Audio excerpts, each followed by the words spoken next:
What's going on, everybody? King of Dragons 5000 here, coming at you with another figure review. Today we'll be having a look at the Mattel WWE Elite Collection, the Legends series, the Ultimate Warrior, which includes the WWE Championship. So here we do have the Warrior in the box. You can see he does include the WWE Championship. On the side we have an image of the Ultimate Warrior, and the same image of Warrior here. On the back we get a little bit of bio of the Ultimate Warrior. Height 6'2", weighs 280 pounds. Signature move, the Press Slam. From parts unknown, career highlights include WWE Champion, Intercontinental Champion, and 2014 Hall of Fame inductee. Other figures of this Legends line include The Undertaker, Chris Jericho, Shawn Michaels, Kamala, and Magnum TA, first time in the line. So that's the Ultimate Warrior for you guys. What I'm going to do now is take a little break, get this guy opened up, and then we'll go on to the rest of his review. So sit tight, everyone. And so here we have the Ultimate Warrior posing out of the packaging. Before we get on to the Warrior himself, let's actually show off his one and only accessory, being the WWE World Heavyweight title.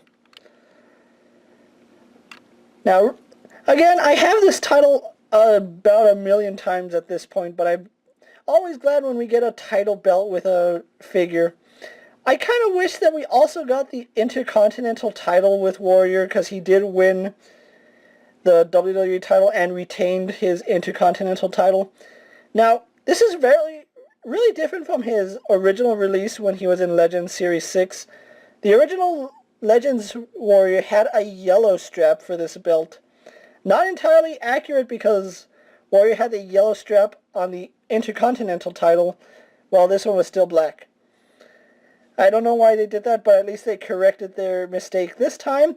However, they still only gave us one belt. Really disappointed in that, and it's the same world title belt we've seen with multiple figures. Still really glad I have the Big Eagle belt. Moving that off to the side so we can focus on the main attraction, being the Ultimate Warrior.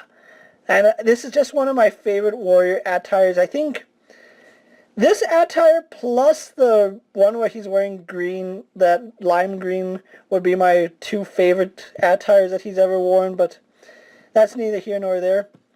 I'm trying to remember what WrestleMania he wrestled Hogan. Was it WrestleMania 6? I want to say it's 6 because 3 was Andre the Giant. But I believe it is 6. If not, it's sooner.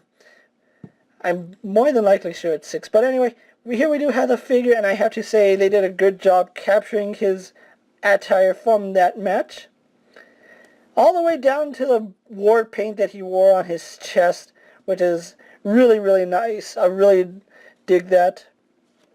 And then we go on to his attire. Let's start off on the bottom and work our way up. He does have Warrior logos on his boots, you can see right there. He has the little frilly tassels on his boots.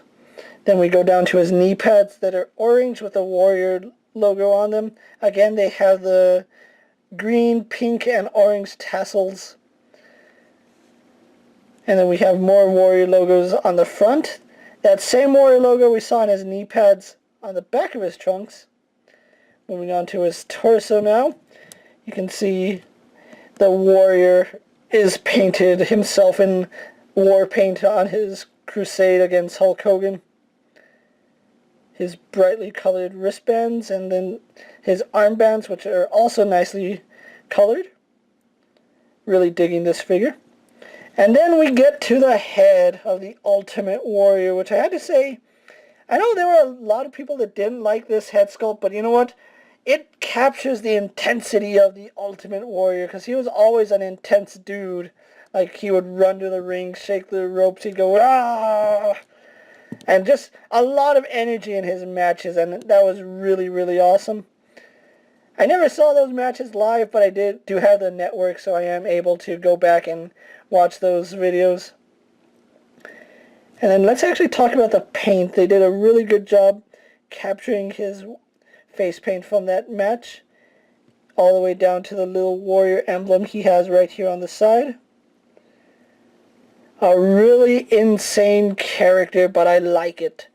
So tragic he passed away, but still really loving this figure. Really glad that Mattel was able to reissue this figure, because I'm not gonna lie, when Mattel got hold of the license, I wasn't collecting their figures, but now looking back at it, I should have been. I'm a WWE fan. I still have like a Jack CM Punk figure. If that tells you how long I've been collecting action figures. But anyway, let's actually go on to his articulation, because he does have the standard Elite articulation, and let's run through that in case you haven't seen it. He does have a ball jointed head. However, as you can see, mine is, I don't know what the problem is. It's springy. It springs back into position. That's really funny, but it kind of does fit the Warrior's personality. It makes him rock his head. But he does have some, it doesn't go back when you tilt his head side to side, but he does move left and right, and like I said, up and down, but it springs back up, so I don't know what the problem is. I'm gonna have to take a hairdryer, get his head off, and see what the problem is. Arms on a ball joint, they go all the way around, go out.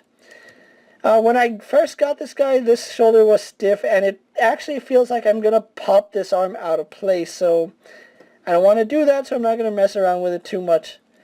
He does have bicep swivel. The tassels are a separate piece, so if you want to move those around, you can. He's single jointed in the elbow, spins and bends at the wrist. He has an ab crunch, which works really well, especially for a man of his size. Waist swivel, which is a little bit loose on mine, but I can live with it.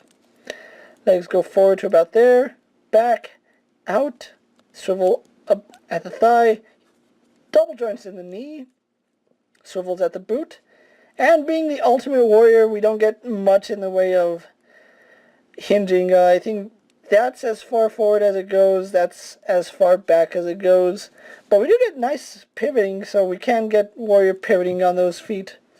So that's the Ultimate Warrior for you. What I'm going to do now is take a little break and get him posed for my final thoughts, and we'll wrap up this review, so sit tight everyone. And here we have Ultimate Warrior posed for my final thoughts. No, he does not come with this. I actually just pulled this Intercontinental title out from storage just to pose him with it. And honestly, why didn't they give us this? This would have been an amazing figure to have if they corrected the IC belt and gave us the world title. I can only dream. But anyway, I was lucky enough to find this Warrior figure at Target. I know these guys have been out for quite some time. I just never have seen the Legend series anywhere. So finding him on the shelves was a welcomed, and I can't say that enough, a welcomed addition to my collection. It kind of sad that we didn't get the Ultimate Warrior from the Ultimate Challenge with the Ultimate titles. That would have been so cool if we got that. How many times can you say Ultimate in one sentence? I just said it 3 times. But anyway, guys, I'm going to wrap up my review here before I start going on a rambling rampage like the Warrior. But anyway, if you're new to my channel, go ahead and subscribe. I post figures every weekday. If there's something you guys would like to see me review, let me know down in the comments, and I'll see if I can fit it into my collection. If I can, you're definitely going to see a review of it. If not, so sorry about that. But go ahead and check out all my other action figure reviews. All my WWE figures are also up, so why don't you go ahead and check those out. And until next time, I'm KingofDragons 5000, and I'll see you guys later. Take care, everyone. My